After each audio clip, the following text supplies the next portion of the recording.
hello भियर्स नमस्कार मु सुजित आपन को स्वागत करुच्ची SM8906 यूट्यूब चैनल गोटे गुरुत्वपूर्ण वीडियो SM8906 यूट्यूब चैनल सब जेन्युइन और ट्रुथफुल न्यूज आए आज वीडियो विशेषकर आउटसोर्सिंग कर्मचारी मान आउटसोर्सिंग कर्मचारी माने जो मैंने दीर्घ वर्ष दीर्घ दिन भरी आंदोलन कर रैली कर दाबीपत्र देउछंती सरकार से दाबी को संपूर्ण भाव पूरण करना कि मात्रा पूरण करले सत किंतु संपूर्ण भाव पूरण करना जो आउटसोर्सिंग कर्मचारी मान दाबी से रेगुलर करा एवं सर्वनिम्न मजूरी हार दि जाऊ जो पूर्वतन सरकार थे आउटसोर्सिंग कर्मचारी मान प्रतिश्रुति दौले प्रतिश्रुति पानी डकार ही रहीगला जो भाया प्रतिश्रुति दौले से जॉब सिक्यूरिटी दब रेगुलर कर सेमती किसी है 25% सैलरी इंक्रीमेंट कर रखीदेला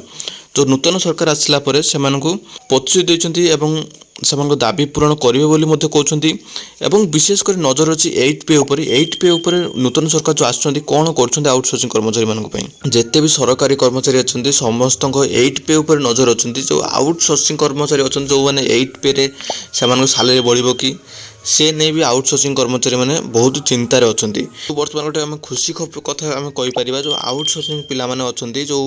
8 पे लगे जाऊँगी 8 पे आउटसोर्सिंग पिला जो 8 पे लगे 8 पे रे आउटसोर्सिंग पिला किसी बड़ परिवर्तन हो पारे तेरे समस्त नजर आउटसोर्सिंग कर्मचारी मान अच्छे सरकार भी आउटसोर्सिंग कर्मचारी मान 8 पे जो लगे जाऊँगी 8 पे से सैलरी इंक्रीमेंट करें जॉब सिक्यूरिटी दे पारे किसी बड़ परिवर्तन कर